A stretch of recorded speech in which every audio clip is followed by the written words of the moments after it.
Ryan, any decisions you have on who's going to start Saturday and how that's going to be held? No, you're talking about at quarterback, I'm assuming. Yes, sorry, Yeah. at quarterback, yes. No decisions on who's going to start right now. They both will play.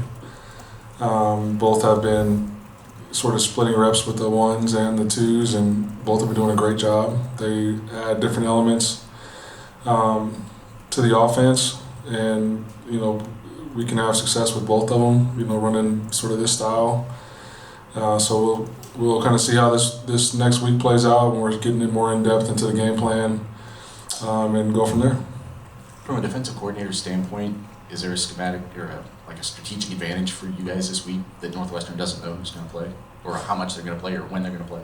Yeah, that's a good question, because obviously, like, the information you have on Ryan Brown is how well he can extend plays and hurt you on the ground with his legs, just because we've asked him to do so the last couple weeks. And you look at Hudson's productivity the last 2 years. It hadn't necessarily been on the ground, but we haven't really asked him to do so. And so the thing that I like about both of them is the game plan wouldn't really change much. And so I think if I'm a defensive coordinator and I've seen the 2 games with Ryan and basically the last year and a half with Hudson, I would be more cautious about being aggressive in the quarterback run game with Ryan in there. So does that mean that they'll change what they do? I don't think so. They kind of run what they run. You look at the last 2 years for them as well, and they've played some quarterbacks that are athletic and do like the RPO game and the zone read game. They don't really change much. They'll mix in a couple different calls or features, some calls that are already in their system a little more. But they play what they play, and it's a primarily split safety defense, so you have that extra half a hat in the run game to be solid with the quarterback pulling the ball. Jason was just saying that from his standpoint, one of the keys to making this work is having a plan that both guys are bought into, I guess, essentially. And you mentioned last week that you thought maybe Hudson and Ryan had sort of a special relationship in that regard. Can you expound on that, why you think that this might work with them, where I suppose with another pairing there might be problems? Yeah, with those 2 guys, like, there aren't any egos. They both root for each other when whoever's in there. There was a play at practice where Hudson hit a long one, and you see Ryan Brown throwing his hands up in the air, behind the huddle. A couple series later, Ryan escapes the pocket and hits like a 60-yard run for a touchdown, and Hudson's back there, high-fiving and putting his hands up. So I think that's why it works. Hudson's been able to sort of see Ryan's growth, and not only on the field, but just from his maturity. And the way he studies and actively participates in meetings. And I think Hudson has also appreciated the way Ryan has captivated the locker room, and his energy and is infectious, and definitely gets the guys going, and he can provide a spark just from a mentality standpoint. And I think both of those guys sort of have played well off of each other this last week. I know when seasons aren't going the way people want, they always look to the coaches first. Like, how does a coach fix this?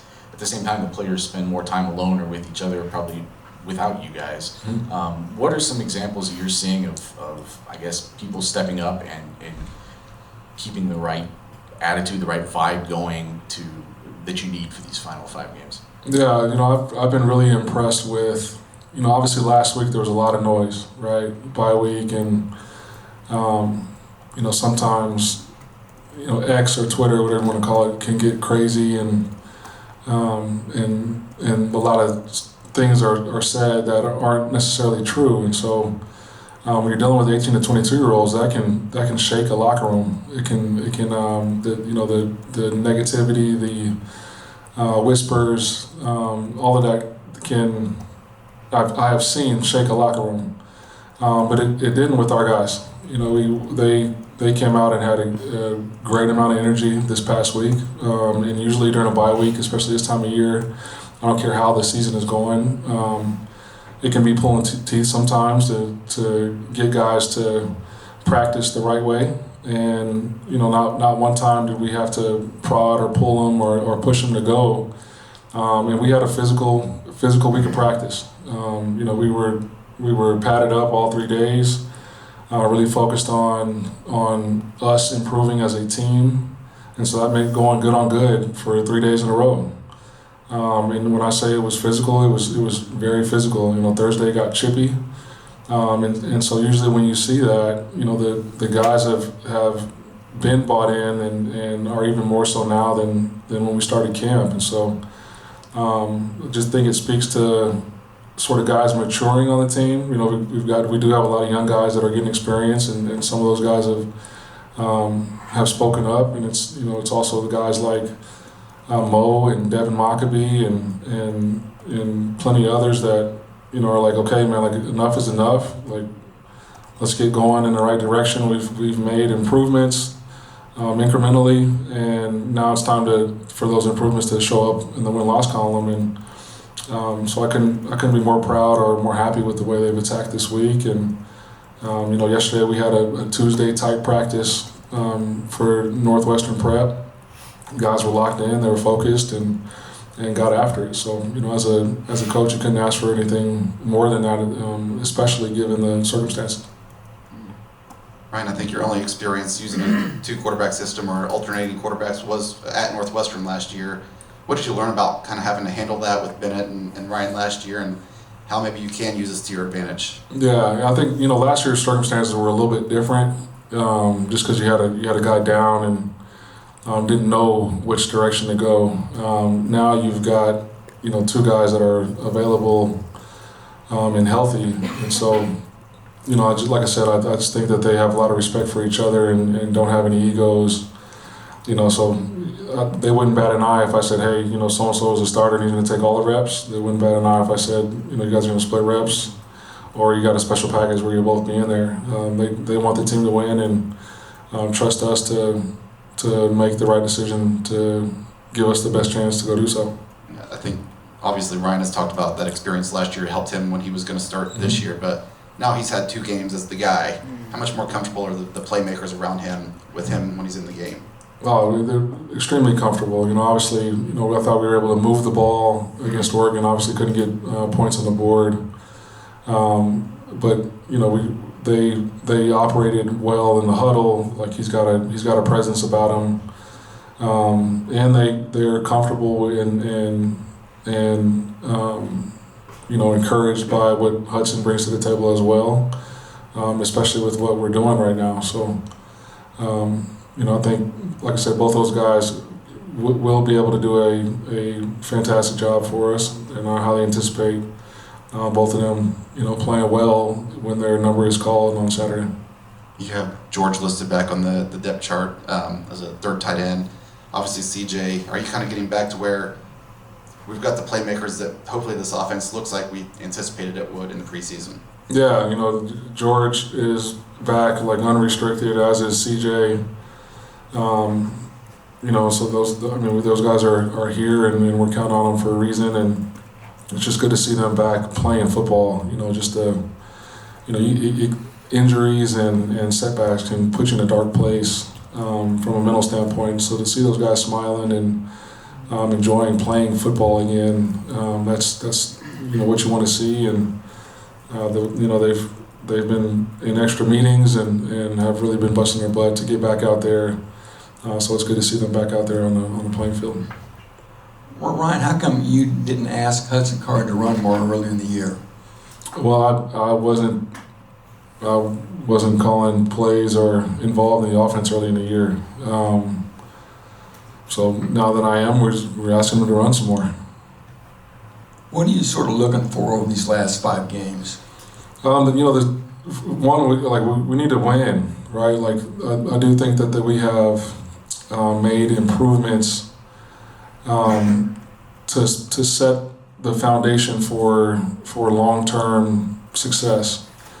But those improvements and that type of progress has to show up in the win-loss column, and that is the nature of this business, and I'm fully aware of that. And so that's what I want to see these last 5 games. Like we need to win, and in order to do so, you got to play competitive football. So that's what I want to see, and that's what I expect to see. Do you feel you've got everything you need to succeed here? Yes. Just, as far as the quarterback play, you talked about using both those guys. In your mind, is there one thing you think one guy does better than the other, and then vice versa? Yeah, I mean, Ryan is bigger, faster than Hudson, and Hudson can throw a little bit better than Ryan. I think they'll both kind of tell you that. It doesn't mean that Hudson can't run or isn't fast, and it doesn't mean that Ryan can't throw or isn't accurate. That's just, that is the strengths of the two of them. Coach, at the beginning of the season, a couple times you mentioned trying to take a nameless, faceless approach to opponents. How did that hold up against a high-ranked team like Oregon and going into games like Ohio State and Penn State? Yeah, I mean, obviously, I thought in the Oregon game that guys, they fought throughout the game. Like, I didn't see anybody turn anything down. That is obviously it's the #1 team in the country, and you got to give credit where credit's due there. But I expect us to go fight and to go try to win a ball game when we play Ohio State, Penn State, Northwestern, Michigan State, and Indiana. Like that's why you play the game, is to go compete to win. It's not just to show up or to show face. It's to try to go compete to win and put a plan together, prepare the right way, and then ultimately on game day, not make mistakes that make it hard to do so. So that's the mindset going into these last 5 games. More questions for Coach? Like to say? Jason said during the bye week it allowed you to maybe unlock some parts of the playbook that hadn't been opened yet. And when you have a midseason change, obviously you're trying to learn things on the fly. He's trying to learn some things on the fly. But what were you maybe able to implement that could be to your advantage now that you've had a week off with no game? Without diving too much into the schematics. Yeah, but definitely have a couple wrinkles. Obviously, like having a guy like CJ back gives you some different options that you might not have had prior to.